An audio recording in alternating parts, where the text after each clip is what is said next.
यो चाहिँ हाम्रो कोशीरेखाको यो स्थिति भइरहेको छ। सरसर्ती हेर्दाखेरि काङ्ग्रेस को केही व्यक्तित्वहरू चाहिँ यसरी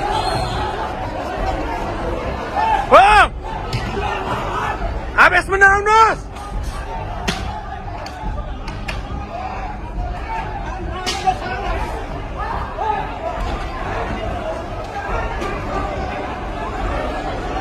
एकदमै आवेशपूर्ण भएको छ निर्वाचन, एकदमै खलबलिएको छ।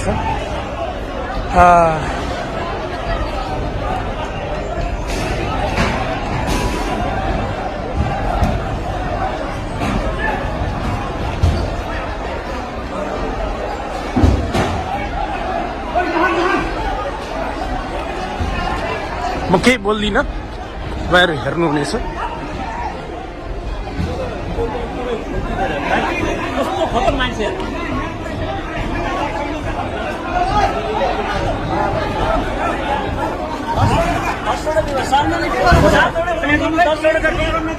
एमालेको नेता देवमुजी निर्मल त्रिपाठीले भाग्यो भाग्यो ओइ भाग्यो ओ सिटीबाट सुन यहाँ ले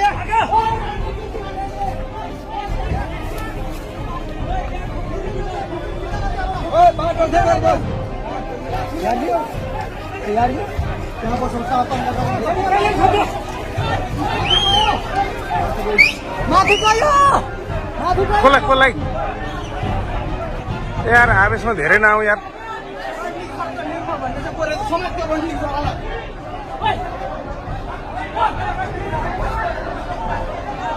मतदान लगभग क्यान्सल भइसकेको जस्तो भइरहेको छ। मलाई दुःख लागिरहेको छ। यो निर्वाचन प्रणाली एकदमै बदल्नुपर्ने अवस्था हामीले देखिसकेका छौँ।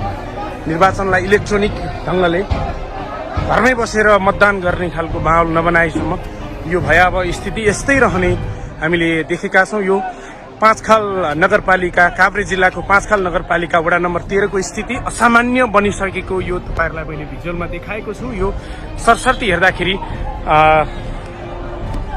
कांग्रेस सम्बद्ध व्यक्तित्वहरूलाई केही कुराहरू चित्त नबुझिएपछि मतपत्र एकैचोटि 10 वटा मतपत्र च्यातिएको अधिकृतले भन्ने आक्षेपीकरणमा यो किसिमको माहौल बनेको छ।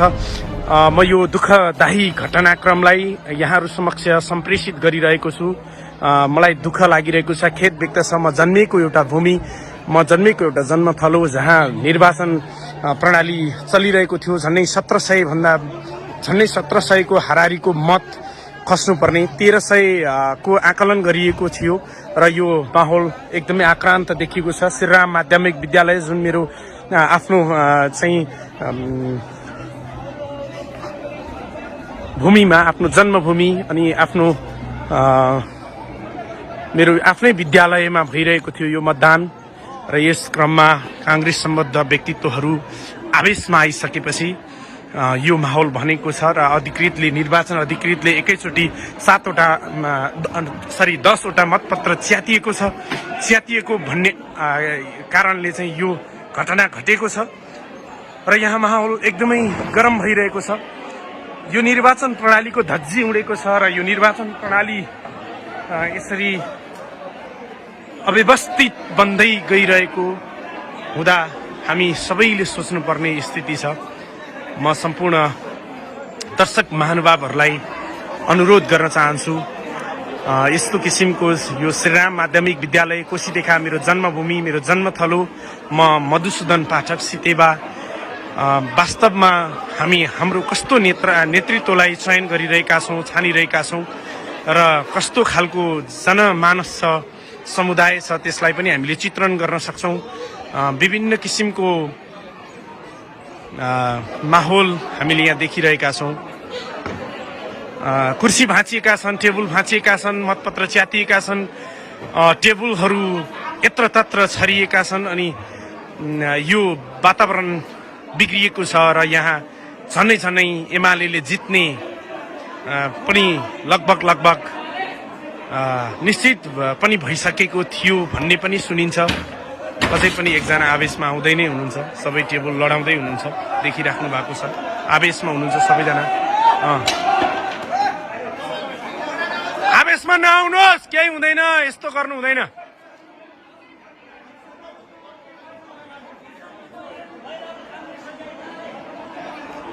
अब यहाँ टाउको फुट्न सक्ने सम्भाव्यता छ।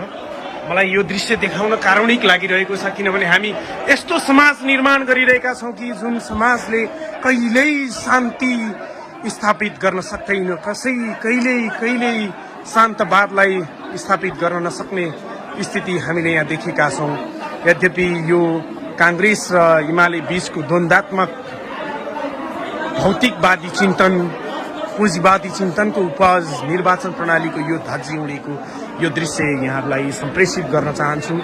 मलाई दुःख छ, खेद व्यक्त छ, किनभने यो निर्वाचन धमिलिएको छ, निर्वाचन प्रणाली धमिलो छ। यसलाई इलेक्ट्रोनिक माध्यमबाट किन गरिएन? लाखौँ जनताहरू, लाखौँ युवाहरू विदेशिएका छन् र विदेशमा रहेका युवाहरूले किन यो निर्वाचन प्रणालीलाई स्वीकार गर्न नसक्ने अथवा भोट मतदान गर्न नसक्ने अवस्था किन आयो? यति धेरै विवाद किन बनिरहेको छ? यस्ता धेरै ठाउँमा आज विवाद भयो होलान्, हामी परिकल्पना गर्न सक्छौँ। धेरै धाँधलीहरू भएका छन्, बुथहरू क्याप्चरहरू भएका कुराहरू हामी सुन्छौँ। यो हिसाबले यो परिस्थिति बिथोलिएको छ।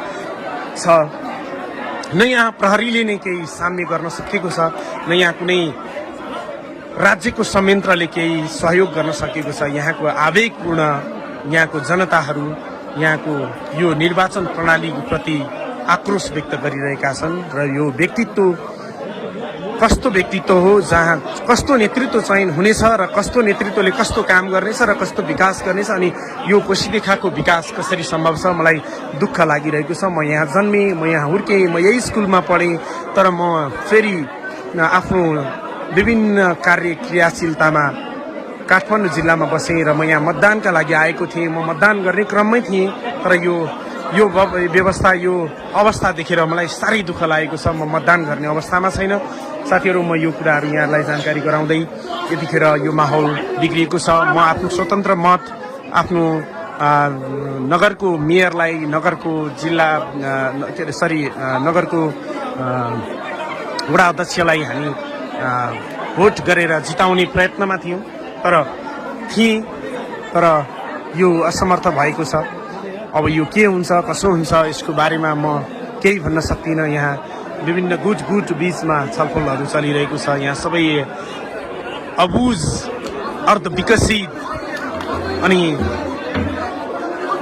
अवचेतन मनहरू बिथोलिएका छन् र अर्धशिक्षित यी नागरिकहरू, देशका नागरिकहरू नेतृत्वविहीन बनेका छन्। एक खालको भन्ने हो भने प्रहरी प्रशासन पनि भर्खरै देख्दै हुनुहुन्छ, केही तारतम्यता मिलाउँदै हुनुहुन्छ। भोट क्यान्सल भएको छ, मतपत्र च्यातिएको छ, ढुवाङ कता छ थाहा छैन। अहिले यो इलेक्ट्रोनिक डिभाइसबाट भएको थियो भने सायद यो त्यसको माहौल यस्तो हुँदैन थियो होला। किन हामीले निर्वाचन प्रणाली चेन्ज गर्न सकेनौँ? नेतृत्व परिवर्तन गर्ने आकांक्षा गरिराख्दा हामीले हाम्रा प्रवृत्तिहरू र हाम्रा प्रक्रियाहरू किन चेन्ज गर्न सकेनौँ? यसमा हामीलाई दुःख छ। यो दृश्य 8 मिनटसम्म तपाईँले हेरिराख्दा म बोलिरहेको छु। मधुसूदन पाठक, कलाकारिता जगतमा मलाई सितेवाबाट तपाईँले चिनिराख्नु भएको छ। मेरो मोबाइलमा कैद भएको यो भिडियो तपाईँले जतिन्जेल हेर्नुहुन्छ त्यतिन्जेल नरमाइलो मात्रै तपाईँलाई हुनेछ, किनभने दुःख मात्रै हुनेछ। मलाई पनि धेरै दुःख लागेको छ, खेद व्यक्त गर्दछु यो निर्वाचन प्रणाली र यो सिस्टमप्रति। यस्तो धेरै ठाउँमा भयो होलान्। मलाई यो निर्वाचन प्रणाली परिवर्तन भइदिए र यो नेतृत्व परिवर्तन गर्ने सिस्टम नै चेन्ज भइदिए जस्तो लाग्छ। तपाईँलाई कस्तो लाग्छ? प्रतिक्रिया दिन पनि आग्रह गर्न चाहन्छु। अरू बाँकी दृश्यहरू म पछि तपाईँलाई सम्प्रेषित गर्नेछु। अहिलेलाई म यति भने, म एउटा स्वतन्त्र नागरिक जसले धेरै कुरा बोल्न सक्दैन, जसले धेरै कुरा जानकारी गराउन पनि सक्दैन, एकदमै आक्रान्त। म भोट हाल्नका लागि आफ्नो सबै कामहरू छोडेर काठमाडौँबाट यहाँसम्म आएको थिएँ।